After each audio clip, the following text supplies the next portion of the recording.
Chevella MP కొండ విశ్వేశ్వరరెడ్డి మాట్లాడుతున్నారు. ఇప్పుడు ఆ లైవ్ చూద్దాం. వాడుకుంటే ఆ యూటిలైజేషన్ సర్టిఫికెట్ అయితే మళ్ళీ నెక్స్ట్ విడతలు వస్తుంది. కొన్ని రాష్ట్రాలు ఎన్నో కారణాల వల్ల వాడుకోరు. ఒక కారణం ఏంటంటే వాళ్ళ అడ్మినిస్ట్రేటివ్ సిస్టమ్ మంచి లేదు. ఫస్ట్ 6 నెలలకు ఓ 1000 కోట్లు ఇస్తే ఆ వాడుకున్నాక ఆ యూటిలైజేషన్ సర్టిఫికెట్ చూపెట్టాక మళ్ళీ నెక్స్ట్ విడతలు ఇస్తారు. వీళ్ళు ఫస్ట్ది వాడుకున్నారు, అసలు యూటిలైజేషన్ సర్టిఫికెట్ సబ్మిట్ చేయలేదు. కొన్ని జాగాలలో అది దీనికి సర్వశిక్షణ అభియాన్ పాఠశాలకి ఇస్తే అది దీనికో ఇరిగేషన్ ప్రాజెక్టులో ఇంకా దేనికో వాడుకున్నారు. అయితే దానికి యూటిలైజేషన్ సర్టిఫికేట్ ఇవ్వగలరు. అంటే ఫండ్స్ డైవర్షన్ వల్ల.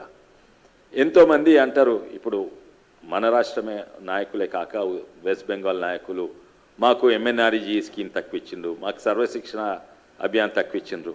అందరికీ సమానంగా ఇస్తారు, కానీ అది వాడుకునే శక్తి రాష్ట్రాలకు ఉండాలి, వాడుకునే తెలివి రాష్ట్రానికి ఉండాలి, వాడుకునే పట్టుదల రాష్ట్రాలకు ఉండే.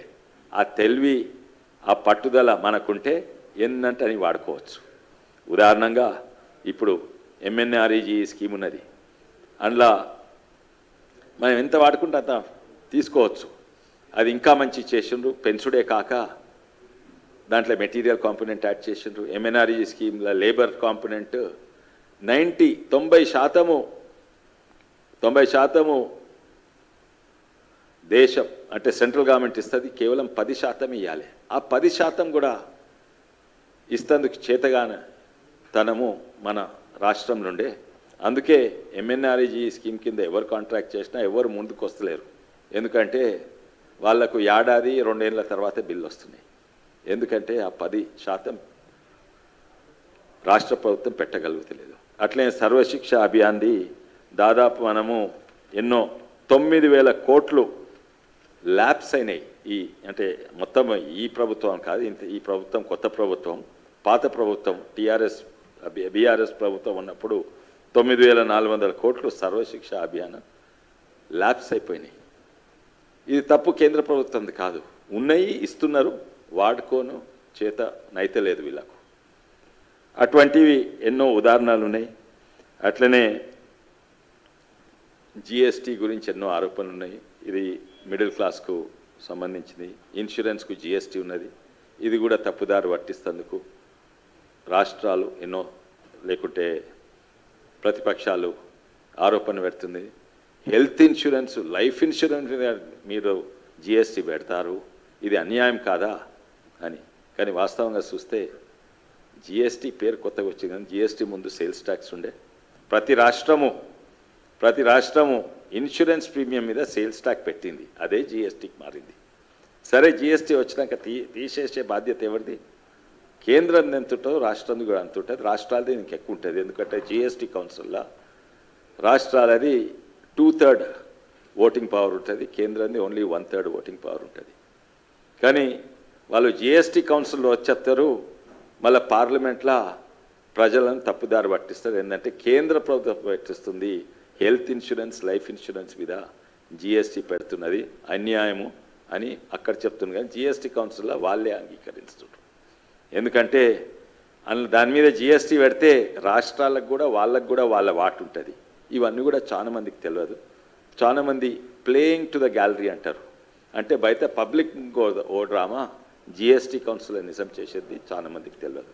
ఇటువంటివి ఎన్నో ఉన్నాయి.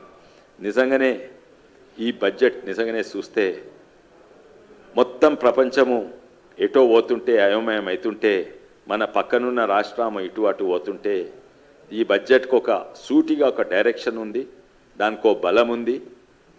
దీని లక్ష్యం ఏంటంటే 2047 ఇది నిజంగానే డెవలప్డ్ వికసిత్ భారత్ కావాలని.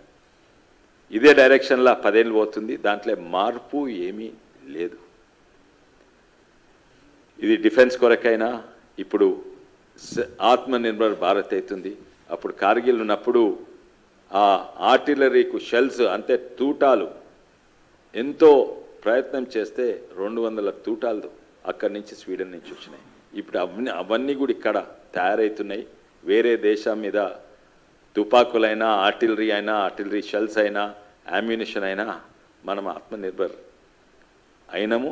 అదే కాక వేరే దేశాలకు కూడా పంపిస్తున్నాము, ఎన్నో దేశాలకు ఎక్స్పోర్ట్ అవుతున్నాము. అయితే ఇది నిజంగానే ఒక మంచి బడ్జెట్. ఇన్ఫ్లేషన్ ధరలు పెరిగినాయి, వాస్తవం ధరలు పెరిగినాయి, కానీ ఆమ్దాని డబుల్ అయింది, రైతుల ఆమ్దాని డబుల్ అయింది 10 ఏళ్ళ. కిసాన్కే ఆయే దుగ్నే కర్తే క్యా హువా అని అడుగుతున్నారు.